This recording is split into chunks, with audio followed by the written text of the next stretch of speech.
Muscle turns into fat if you stop working out. It is best to stimulate it in order to keep the muscle mass. The truth is, muscle and fat are completely different tissues. If you delay a meal after workout, are you going to lose your muscle? Avoid carbs at dinner if you want to lose fat. Is timing an enemy or carbohydrate an enemy? People think that they lose a lot of fat when they do fasted workouts. That is partially. This is why people usually develop fat, but does carbohydrate also aid muscle protein synthesis post-workouts? You need glycogen. Women who are overweight and obese often have low. This is mostly limiting their muscle growth, bone growth, and also their Testosterone is very important in women as well.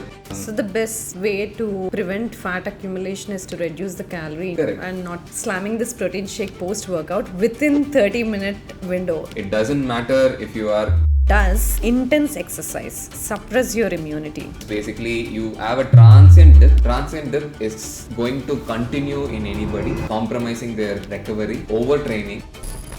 The line is drawn exactly there.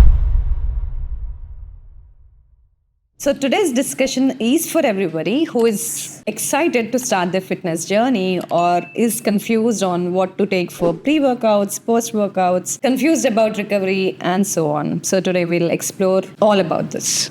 Protein timing has been the holy grail of gym culture, right? You have heard people running out of the gyms just to hurry and take their protein shake and worrying about that protein intake so that all the workout they have started in the gym, they lose the benefit if they're not slamming that protein shake. We hear this all the time. Now, my question is, as a physician, you get to see most of these clients who are worried about their pre-workouts, post-workouts. What is the actual truth behind slamming this protein shake post-workout within 30-minute window? Is there an anabolic window like that? Or protein intake throughout the day matters? Anabolic window is abused these days, especially by people on the internet, as if it is the, like you mentioned, the holy grail. If not for that protein shake, everything that they did in the gym is going in vain.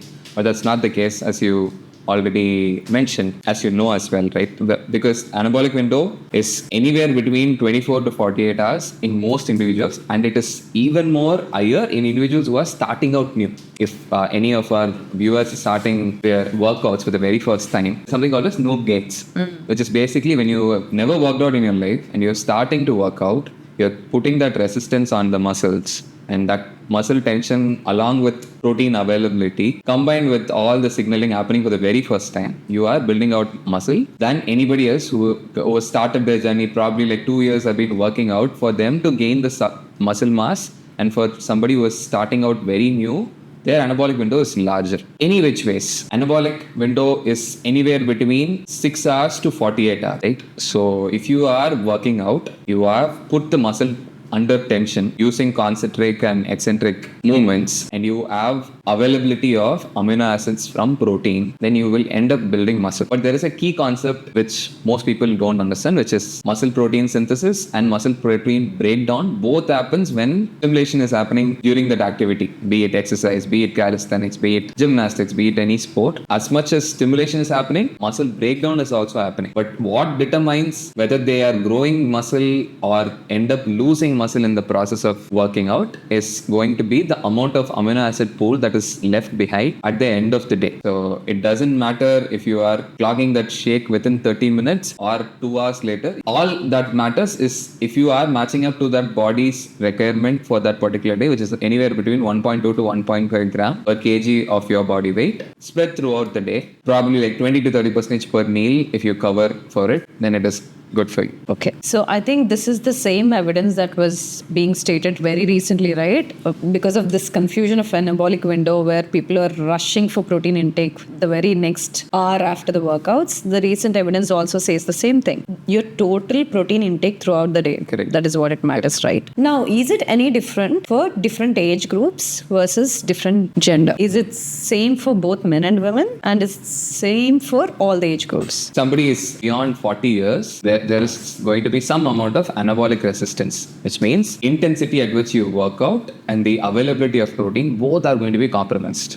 So if you are starting out late, then there is requirement for more protein intake and more stimulus in order to get the same effect on your muscle in terms of strength, endurance, and the bulk, the hypertrophy as such. So that is with regards to an older individual. So the protein requirement goes up as you age in order to compensate for all the impaired pathways which comes with aging. And for women, as you would know, that cycles matter. Intensity of exercise that you do in different cycles is going to be very, very critical. We keep hearing this from clients as well, right? When 40 or 50-year-olds walk into the office and we say, this is your protein requirement, which is much higher than their usual protein intake is, they often come up and say, oh, it's going to damage my liver, it's going to damage my kidneys, I'm not going to digest so much of protein, I don't think so much protein is required, maybe I'll end up getting cancer. So these are the most common questions and myths we get to hear all the time. And the concept here that we are trying to talk about is anabolic resistance, that the gain over a period of time as they're aging and their nutrients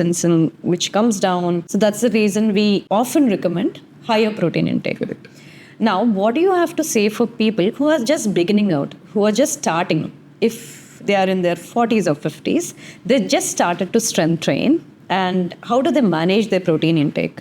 If they have not been tracking it previously, how do they go and start about it? When I started out, what I learned during this process is that the amount of protein that you take spread throughout the day is all that matters. And if you are having some amount of simple carbohydrates around the workout, then it helps you recover slightly better. Your water intake spread throughout the day is anywhere between 3 to 4 liters. So it's clocked at 1 liter per 25 kgs of your body weight. That is the usual math that we go after. And thrice a week of resistance training and twice a week of zone 2 specific training. If you do this, the kind of return that you would get is exponential. Great. So let's move on to the next common question that we keep hearing. If you delay a meal after workout, are you going to lose your muscle mass if you're not going to replenish yourself with good meal post-workout? Depending upon the goal, I believe people think that they lose a lot of fat and they do fasted workouts. That is partially true. As you know, that fat oxidation goes up when people do fasted workouts, but that's only transient. It does help, but if let's say you do fasted workouts and end up eating KFC burger in the evenings, you're making up for what you lost, but you get a slightly added advantage if you do fasted workouts. Let's say the goal of an individual is to build muscle. They are going to be on both slight calorie surplus and slight increment on the protein that is required as such. The goal of the individual is to lose weight or do body recomposition. Then the proportion is going to be slightly different. But any which ways, protein intake spread throughout the day, calories in and out spread throughout the day, and the carbohydrate in and out spread throughout the day is all that matters. If you feel that let's say somebody works out in the morning and they need that 100 to 200 grams of carbohydrates at the start of the day post-workout in order for them to feel better. Their glucose uptake is going to be a lot better. Their insulin pathways are going to be stimulated in the right manner. So all of this signaling happening and you want to keep a carbohydrate alongside, given that your goal is going to be muscle building, then it is best to keep it that way itself. If your goal is different, then we need to space it out differently. So overall, the total protein intake matters more than the timing. Correct.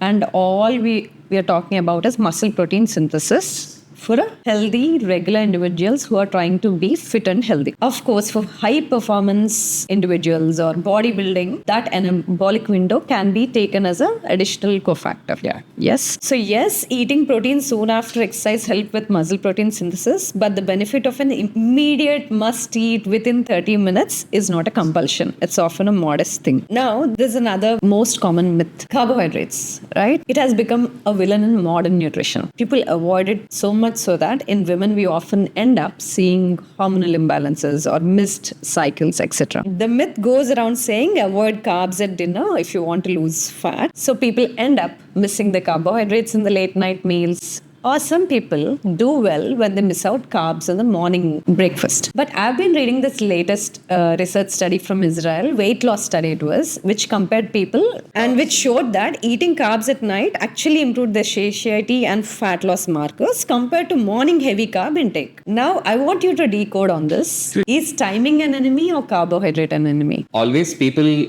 pin to one thing and be obsessed with it. They pin on to it's post 6 p.m. I will never eat carbs, which is good for most individuals. but it's going to be always decoded into their personal goal, what they are chasing at that point in time, in based on which this needs to be tweaked. So carbohydrate meal and timing is dependent on their health goal. It's not a universal thing for every individual. It's not an universal thing. Metabolically Now speaking, what about carbs post-exercise? I want you to decode on this because everybody is talking about replenishing glycogen stores and stimulating muscle protein synthesis, etc. Does carbohydrate also aid muscle protein synthesis post-workouts? you need glycogen in order to pull through that exercise. Right? If you are doing an endurance activity, you need glycogen in order to pull through that exercise. That's why a half marathon would come with about 2 to 3 energy gels, 30 to 40 grams each, in order to make sure that the run is completed without them getting sloshed out. Right? What does that mean? Every time they do energy gels, they are replenishing their glycogen stores.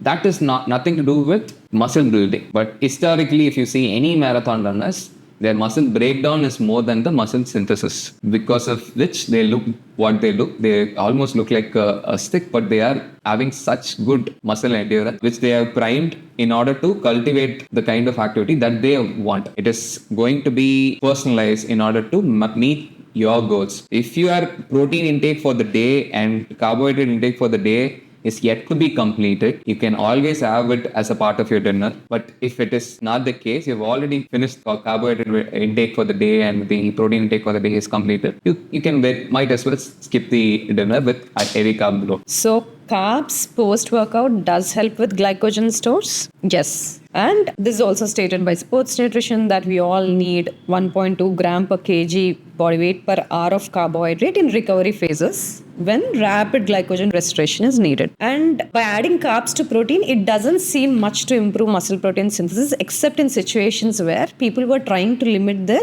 protein and maximize calorie efficiency. And also there was one mechanistic study where it showed carbohydrate ingestion after resistance training when added to net protein intake. It did help their leg protein balance, but the effect was very small and delayed. So it's okay if people are missing the carbohydrate ingestion post-workout if they are regular healthy individuals. But if you're training for a marathon, but if you're cycling very regularly, if you're endurance trainer or endurance athlete, then you need that carbohydrate. It does matter. I want to move to another very interesting thing. I'm sure you must have heard about it. It's one of the oldest myths in fitness, right? Muscle turns into fat if you stop working out. The truth is muscle and fat are completely different tissues. What actually happens in muscles is they shrink when you're not using it, and at the similar time when you're not exercising and not resistance training and your calorie intake is excessive, then you're going to build more fat. That is where excess calories need to be stored. What really happens to muscle and fat balance when they stop training? Muscle and fat are two different tissues. It can never become one another. It's almost always the fact that if you don't use something for a long time, it becomes atrophied. There is no requirement for it to be what it used to be, and there is no stimulation that is happening, because of which it goes down. Same applies to your brain as well. If you don't stimulate the part of the brain that is active, it continues to, let's say you no longer play puzzles, you no longer include in team activities, those parts of the brain goes to a backstage. So it is best to continue to stimulate it in order to keep the muscle mass retained. That is number one. Number two is that why does fat build up? As you know, that let's say I've been eating 1800 calories and 60 grams of protein a day, and I've been working out 3 times a week. I stopped this because I got an injury, but I'm continuing to eat that 1800 kilocalorie. Because of the injury, I'm less active. This is not going. I don't have a tap where I can just let go of this. Right? It gets stored into free fatty acid. It gets stored as fat under the skin and in and around the organs. This is why people usually develop fat. So the best way to prevent fat accumulation is to reduce the calorie intake while you're resting and not training. Correct. For a very long period of time. Yes. But again, if you have very short windows between training periods, that recovery is important and they need to be consuming enough food during that time. But this is just for people who have not been training for long period, then that time they should be extra careful with the amount of calories they take. Unless somebody has gotten an injury which is been told by a medical professional not to exercise. There's no reason. There's no reason why people should stop exercising. Yes. With that, let's move to the next a very interesting persistent myth that I often see in women and hear from them as well. Women need to train completely differently from men. Lighter weights, more cardio is what I keep hearing. Pilates instead of strength. But physiology says otherwise. Studies have often showed that women who strength train, especially in their 30s, moving into their perimenopause as well, they have better hormone profiles and they have better recovery needs. Right? This misconception has kept women away from weights for decades. And we often see women not in gyms. We see more in yoga training centers, in Pilates, more in cardios, less in gyms. This is mostly limiting their muscle growth, bone growth, and also their metabolic needs and hormonal health. Tell me, Dr. Abhishek, what should women focus on in training to maximize their strength and longevity? Do they need a different blueprint compared to men? If so, what is it? Especially women have the stigma around them becoming more muscular, having a lot of testosterone in the circulation. A man-like physique is not something that I appreciate. So I don't want to do strength training at all. What should women worry about more? Looking manly or having better metabolic and hormonal health? Better metabolic and hormonal health. In fact, estrogen would protect women throughout until they become menopausal. And even before that, there is a lot of premature ovarian failure that are coming these days. The sex hormone levels just tanks to the bottom when they hit their late 30s itself. And sarcopenia, osteopenia, osteoporosis, all the perimenopausal symptoms that you have been hearing about can be mitigated. For all the women out there who are beginning to start their fitness journey, they can keep it simple. After their menstrual period is done in the first 3 to 5 days, when the follicular phase begins, that is when they have most energy. So they can invest that time in high intensity training or even in the strength training. And towards their luteal phase, they can continue to do that. And when they feel dip in energy, when their hormones decline, that is when they have low energy states. That is when they can keep their momentum going. They can still do their low intensity exercises, but they can still continue lesser load resistance training, either with resistance bands or strength training. Because often in menstrual times when they bleed, strength training is something which they keeps their cramps away, and that actually helps. People avoid strength training or even they skip going to the gym because they're menstruating. Yeah. I think they should stop doing that. Yeah. And also, I've been strength training past 3 to 5 years now. I feel the best when I strength train, and neither do I look manly. Neither are my testosterone levels high. I have good hormone balance. Testosterone is very important in women as well, right? As much as it's important in men. Fact, we often see this in client profiles, right? Women who are overweight and obese often have low testosterone levels. So it's important they build their testosterone by actually strength training, resistance training. It's important for them. That will keep them lean and more energetic. They'll be in great mood. It helps with all of them. Do you train with resistance bands? I do. Whenever throughout the phase of recovery that I had after my shoulder injury, resistance band was one of the saviors without which the recovery would not have been possible. And I always underestimated or related resistance band towards recovering and rehabilitation only. But I understood that it can, contribute more than just that. It can actually help you develop muscular tone. And if you do it properly with proper reps and sets and associate it with sufficient protein intake and you are consistent with it, you can even build muscle with it. People often feel resistance bands look simple. People ask, can they really help you build muscle? Will they even help us build strength? Will they help in muscle hypertrophy? These are the most common questions. What do you have to say? All the small muscles of the body, be it triceps, biceps, these muscles can be hypertrophied with just resistance band if you know the correct posture form at which you will have to do and be consistent with it. With proper programming, training, bands are equivalent to resistance training in stimulating hypertrophy and strength, very similar to progressive overload. Muscle needs tension. Yes. Muscle needs eccentric and concentric contractions. It doesn't matter whether you do it with resistance band or barbell or a dumbbell or do functional workouts also. If you can pull a proper form with the resistance band and be consistent with it, you are going to, anybody who's reap the same benefits. Same benefits or even better. Even better benefits. Yes. It's a very old debate. Does intense exercise suppress your immunity? There's an open window theory, right? Which suggested marathon leaves you vulnerable to infections. But recent large studies in frontiers in immunology has shown the opposite. Regular exercise enhances immune surveillance, while only extreme and prolonged training with poor recovery might cause a temporary dip. So I want to ask, where is the real line between exercise boosting your immunity versus stressing the system? And how should different age groups approach recovery to stay protected? Basically, you have a transient dip before there is a huge boost. Transient dip is going to continue in anybody compromising their recovery, overtraining, undernourishing. So the line is drawn exactly there. If you have been working out 7 days a week, undercutting on calories, and not taking enough look at what is happening at the blood level, and you continue this without enough concentration on your sleep and lifestyle habits and everything else that goes throughout the day, then you are going right into a wreck.